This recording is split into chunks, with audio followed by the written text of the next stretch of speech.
The smell of gasoline and sour apple cider filled the air as I parked my car in that dusty yard in Ashland. The everything $1 sign hung crookedly, and a radio played Born to Run at low volume, as if the seller was already tired of his own sale. "Cash only, miss," said a man in a Steelers cap, chewing on a toothpick. I rummaged through a box of moldy books until I found it, a brown leather-bound notebook, cracked with age. On the first page, a faded stamp, Lehigh Valley Coal Company, 1979.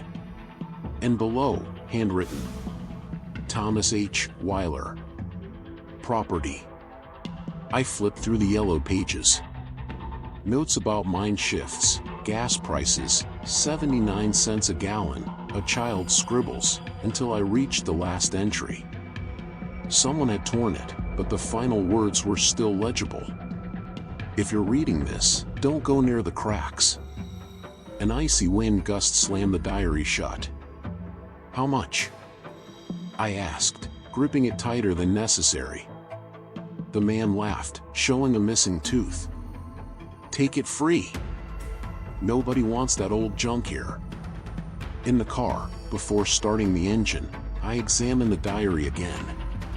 A dark stain on the cover looked like soot. I rubbed my finger on it, and the smell of sulfur clung to my skin. The car radio crackled. For a second, I swear I heard a whisper, "Go home." But when I adjusted the volume, only "Take It Easy" by the Eagles was playing. The flickering light of Motel 6 in Frackville cast jagged shadows on my room wall. The AC rattled like a dying animal, but I preferred that to the mildew stench in the sheets.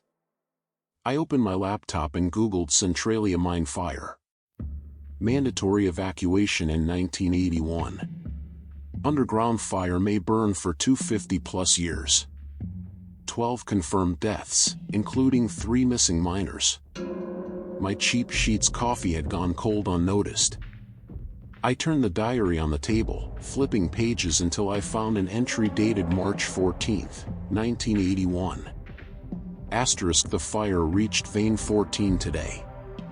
The boss says it's damage control, but night shift Bill swore he saw shapes in the fog. Said they called his name. We laughed, but I heard something too. Like someone humming down there. Asterisk. The coffee turned bitter in my throat. Next morning, I took Route 61, a road winding through mist-covered hills. Rusted signs warned. Danger, subsidence area, enter at your own risk. My Ford Escape shuddered passing a stretch where the asphalt had cracked, black fissures cutting through like scars.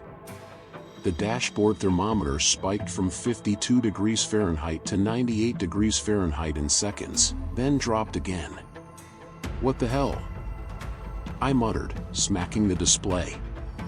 A Sunoco gas station appeared to the right, the only open business for miles. The old man behind the counter, Daryl, according to his name tag, was cleaning a cigarette filter when I entered. "Got stale coffee and expired Twinkies," he said before I could speak. "But if you want advice, girl, fill your tank and turn that car around." "Why?" He laughed, showing yellow teeth. "Tourists take pictures. Those who stay, well, become part of the scenery." I paid for the coffee and, on impulse, showed him the diary. "Ever seen this before?" His eyes narrowed. "Thomas Weiler. Went missing in 81. You think the fire took him?" He leaned in, reeking of tobacco and gasoline. "Fire don't burn everything." The radio behind him crackled. For a second, a distant voice whispered, "He waits for you." Daryl punched the radio off. "Get out." The wind howled through the peeling walls of Emeryville's abandoned houses, carrying a sweet rotten stench, like burnt meat mixed with damp earth. Stepping on broken glass and empty Bud Light bottles, I wondered how many years had passed since anyone lived here. The diary in my hand fluttered in a sudden gust. The entry was dated February 2, 1981. Bill didn't show today. Boss said he quit, but I know he was on night shift at Vein 14. Where'd he go? Someone should have looked. But nobody cares. Nobody wants to know. I flipped further. Crossed out names, dates, rough mine coordinates, then at the end, a list. Asterisk McCullough, February 2nd, 83. Henderson, February 2nd, 89. Klaus 02/02/95 asterisk. All vanished. All on February 2nd, Groundhog Day. A rusted playground creaked in the wind, a broken swing moving on its own. I pressed my recorder's button. This is Lena Carter, October 14th, 2019. I'm in Emeryville, near Centralia's mining area. Thomas Weiler's diary suggests. A sharp crack echoed behind me. I spun around. Nothing. Just mist and the skeleton of an abandoned car. I took a deep breath and continued. Suggests disappearances are linked to the underground fire. Maybe toxic gases or... A whisper, so quiet I barely heard it. Lena. My heart stopped. It was my voice on the recorder, but I hadn't said my name. When I hit play, only static remained. The asphalt crack seemed to breathe. Kneeling at its edge, I stared into the black depths. The air above it shimmered with heat, yet when I reached out, the wind felt icy. Then came the smell. Sulfur and something worse. Like charred flesh. The recorder turned on by itself. You should have left. This time, it wasn't my voice. It was Thomas Weiler's. The wind howled around the rusted metal frame marking the mine entrance.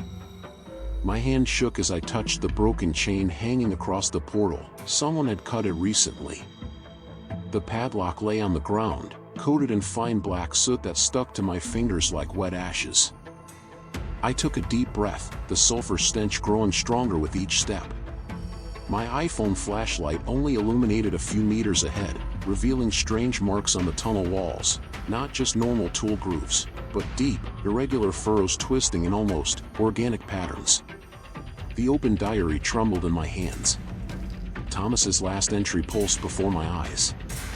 They say the fire will burn 100 years. Lie. It was here before us. It feeds. Bill knew. Bill saw. That's why it took him first. My footsteps echoed in the damp tunnel when I heard the first noise. A distant metallic scrape, like someone dragging a chain across stone. I froze, holding my breath. The sound stopped. I kept moving, noticing how the air grew thicker, heavier. My flashlight began flickering at a fork in the tunnel. That's when I saw them, dozens of names scratched into the left wall, some so old I could barely read them, others fresh enough that the paint still looked wet. Clink. Clink. Clink. The sound of a pickaxe striking stone echoed from the right passage. My heart raced. Thomas? My voice sounded pitiful in the oppressive dark. The noise stopped. For a long moment, only distant water drips and creaking metal above remained. Then a whisper came from behind. You shouldn't have come, Lena. I whirled around so fast I nearly fell, but only darkness greeted me. Then I felt it, hot breath on my neck, like furnace blast. And the smell, bird meat and something sweet, nauseating. The ground shook. A crack snaked across the stone floor at my feet, emitting a faint amber glow from below. Not flames, but something stranger, like embers pulsing beneath ashes. The rising heat was intense, yet paradoxically, my entire body froze when I saw what emerged from the fissure. Hands. Dozens of them. Made of smoke and soot, with fingers too long that twisted in the air like tentacles. Thomas's voice echoed again, but now from all directions at once. He waits for you. My foot slipped at the widening crack's edge. The iPhone fell from my grasp, spinning into the abyss. For one fleeting instant before I turned to run, I swore I saw faces forming in the smoke. Thomas, Bill, all those names from the diary. Their black, lifeless eyes fixed on me. Their lips moving in unison. You're part of the fire now. Now on the surface, as I ran toward the car, I could still smell smoke on my clothes. My lungs burned, though I wasn't sure if from running or the fumes I'd inhaled.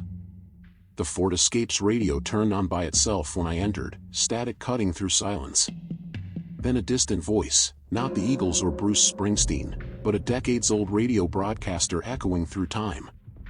Emergency at Lehigh Valley Mine, all workers must evacuate immediately.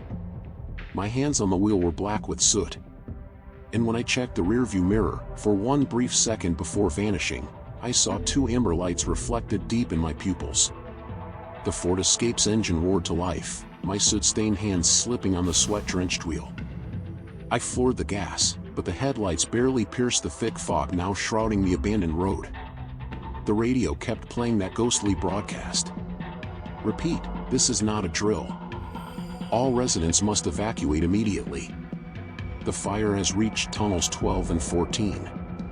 I punched the radio off. The silence that followed was worse. My ragged breathing filled the car. I glanced at the passenger seat where Thomas's diary lay open to the last page, a page I'd sworn was blank before. Now words appeared slowly, as if written by an invisible hand. Lena Carter 02/02/2019. My stomach lurched. Groundhog Day. Frackville appeared in the distance, its lights flickering like candles in the fog. I stopped outside Motel 6, but something was wrong. The sign that had red vacancy in red neon now said, "No vacancy." In the lobby photos, all black and white. Men in hats and vintage suits, women in 1950s dresses. The clock behind the desk showed May 12, 1981. "Hi, can I help you?" asked the clerk, a young man with an eerily familiar smile. His name tag read Thomas Weiler. I jolted awake in my motel room, heart pounding like a drum. Sunlight streamed through the curtains. My intact phone displayed February 2nd, 2019. The diary sat closed on the table. When I opened it, every page was blank. But on the bathroom mirror, written in my own breath's condensation, a single word. Soon. And then, as I started the car to leave, the Eagles played on the radio. "You can check out any time you like, but you can never leave."